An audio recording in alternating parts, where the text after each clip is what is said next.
Hi, everybody. This is Gatsat for the SAAD Truth. Still recovering from this damn cold. But in any case, I thought today I would briefly mention how song lyrics are a window to our human nature. I published a book chapter a few years ago speaking about this exact point.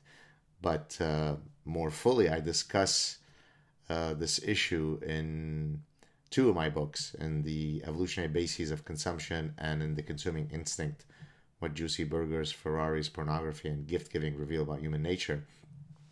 I have chapters wherein I talk about how cultural products are fossils of the human mind.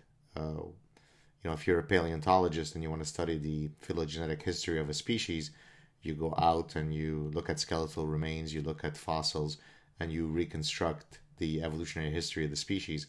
When it comes to the evolution of the human mind, well, organic matter doesn't fossilize, but what does fossilize, as I've explained in several venues, including the references that I gave you a moment ago, I argue that the cultural products that human minds leave behind are akin to fossils, right? So the reason why we could study a Greek tragedy today that was written 2,500 years ago and fully connect with the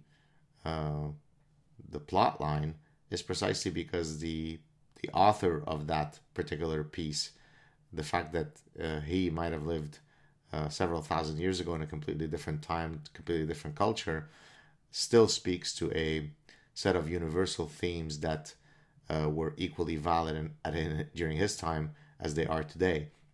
And so we could study song lyrics and movie plot lines and television plot lines and art and literary narratives and religious narratives and art, all kinds of things, all of which constitute, if you'd like, the cultural products that are fossils of the human mind. But for today, what I wanted to do is speak about one particular fossil of the human mind, as I said, song lyrics. Or you could look at troubadours from 1,000 years ago and study the content of their lyrics, and you'll find that they're no different than those of a hip hop artist today.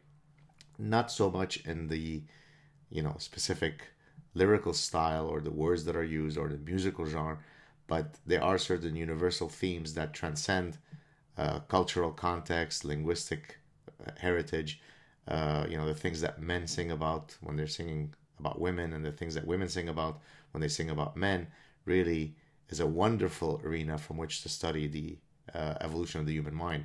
And so, as I said, in several of my writings, I have gone through analyses where I look at specific songs and demonstrate how they speak to, basic evolutionary principles. Today, I want to start off by talking about a recent hit that's come out. It's by Charlie Puth. I don't know if I'm pronouncing his last name right. It's sort of this cute poppy song called How Long. Now, why did I choose it? Well, some of you might remember an earlier SAAD Truth clip wherein I talked about sex differences in jealousy. I will put a link to the clip, or maybe even put it at the end of the current clip for people if they want to check it out. So there's a classic study that was done in 1992, but has since been replicated by many others, by Buss et al., David Buss and his colleagues, wherein they looked at sex differences in what elicits jealousy in men and women, and they looked at sexual infidelity versus emotional infidelity. So, you cheat on your partner, how does that make somebody feel? Or you emotionally cheat, if you'd like, you establish a long-term, effective bond with someone, even though you don't have sex with them. And it turns out that men are more concerned with sexual infidelity, whereas women are more concerned with emotional infidelity. Not that neither sex likes the, either forms of infidelity. And of course, there are clear evolutionary reasons. For men, it's paternity and uncertainty that worries them the most, and therefore anything that could potentially result in cuckoldry would be something that is to be avoided. On the other hand, for women, the greatest threat to their genetic interests is that if a man were to remove his investment from his partner. And of course, to the extent that an emotional bond with another woman is a greater predictor of the man leaving, then that's why they respond in the way that they do. And so I've offered several popular cultural analyses that speak to this exact point. But in any case, I wanted to do exactly that today for the Charlie Puth song. So let me just read you some of the words. This is him singing to his girl. He's cheated on her. I'll admit I was wrong. What else can I say, girl? Can't you play my head and not my heart? I was drunk. I was gone. That don't make it right. But I promise there were no feelings involved. This is exactly what when I lecture to my students, I tell them, why is it that when men cheat and they, cheat on their wives, let's say one time, they say, hey, it was a one-time thing. There were no feelings involved. Well, here's the guy, this young kid, singing about exactly this point. Now, why is he saying that? Because he's trying to convey the point that, look, there were no emotions involved. Not that, of course, this justifies him cheating on her, but at least from a evolutionary calculus, you're at least assuaging the most fundamental fear of a woman by saying, look, yes, I strayed, but at least I didn't stray in the most severe of ways by developing a bond with another woman. And then later he says, I'll admit it's my fault, but you gotta believe me when I say it only happened once. I tried, but you'll never see that. You're the only one I want to love. Oh yeah. So again, what he's saying is, look, yes, I committed a sexual transgression. I went with another woman, but he repeatedly tries to assuage her, most deeply held Darwinian insecurities when it comes to infidelity. Namely, it only happened once. It happened when I was gone. So there is no possibility of a repeat interaction. No feelings were involved. You're the only one I love, and so on. So, I mean, literally, you couldn't come up with a set of song lyrics that were more indicative of the evolution of sex differences when it comes to romantic jealousy.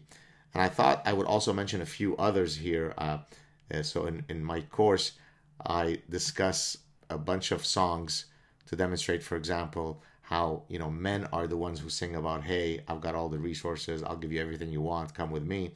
It's women who usually sing about low status men and how they don't want to be with them, and I'll give a few examples shortly. It is men who sing about typically the beauty of women, not the other way around.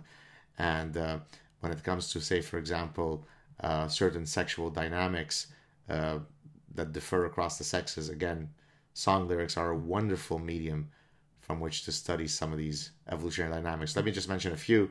Here's a fantastic one that I often mention. It's by Gwen Guthrie. Some of you may know her. She was a soul singer from the 80s who regrettably died very young of cancer. Probably her signature song is Ain't Nothing Going On But the Rent. So let me just read you some of the lyrics from that song. Bill collectors at my door, what can you do for me? Hey, no romance without finance. No romance without finance. Boy, nothing in life is free. That's why I'm asking you, what can you do for me? I've got responsibilities, so I'm looking for a man who's got money in his hands, 'cause nothing from nothing leaves nothing. You've got to have something if you want to be with me. Oh, life is too serious, love's too mysterious. A fly girl like me needs security. No romance without finance. I said no romance without finance, and so on. So again, here she's being very, very clear about the exchange. There's no chance of you. I don't care how good looking you are, how lovely you are, how sexy your voice is. I mean, she doesn't specifically say these things, but we get the general idea. You're unemployed, you don't have money, you don't have status, don't approach me. And there's literally endless songs that speak to that exact reality, and you never see it the other way around. There's no song where the guy says, oh my goodness, look at that beautiful hourglass figure. Look at that rotund, beautiful shape. I'd really like to have sex with you, but my goodness, you're falling behind in your studies. You're showing no ambition. Linda, your GPA is really low. Sorry, no sex for you, sweetie, until you get your act together and show more ambition. That song hasn't been written, and it will never be written, because that's not how the sexes operate. Here's another one. This one is fantastic. It's even older. It's by a very, very sassy soul singer by the name of Marlena Shaw. The name of the song is Go Away Little Boy.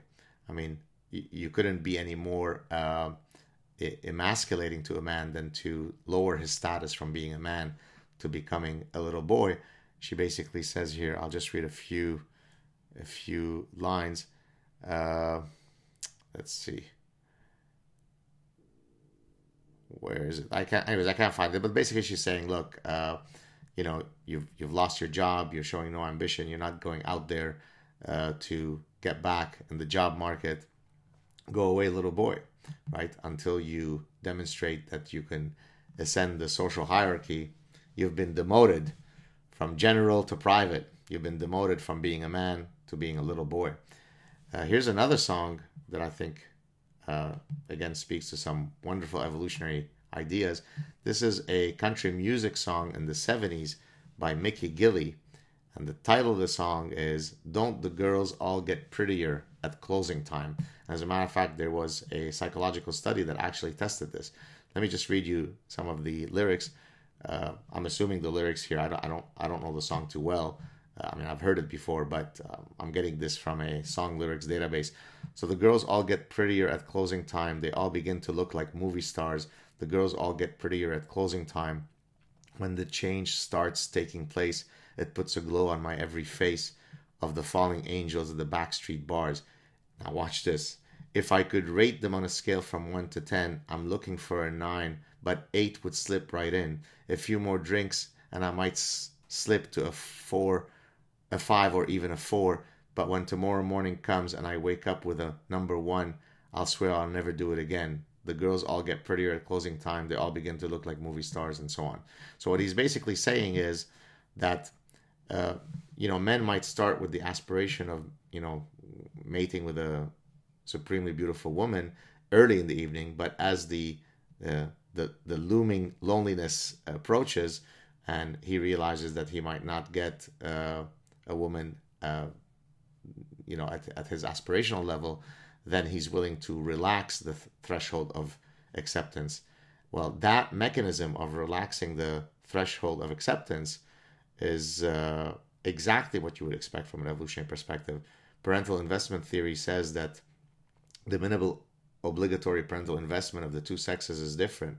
Women's investment is much higher than men's. That's why we expect them to be more judicious in their mate choices. It's got nothing to do with the evil patriarchy. It's got nothing to do with, random sexist socialization, and everything to do with, sexual dimorphism when it comes to some of these biological principles.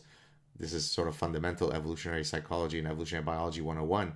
And so that song, literally encapsulates perfectly those evolutionary principles.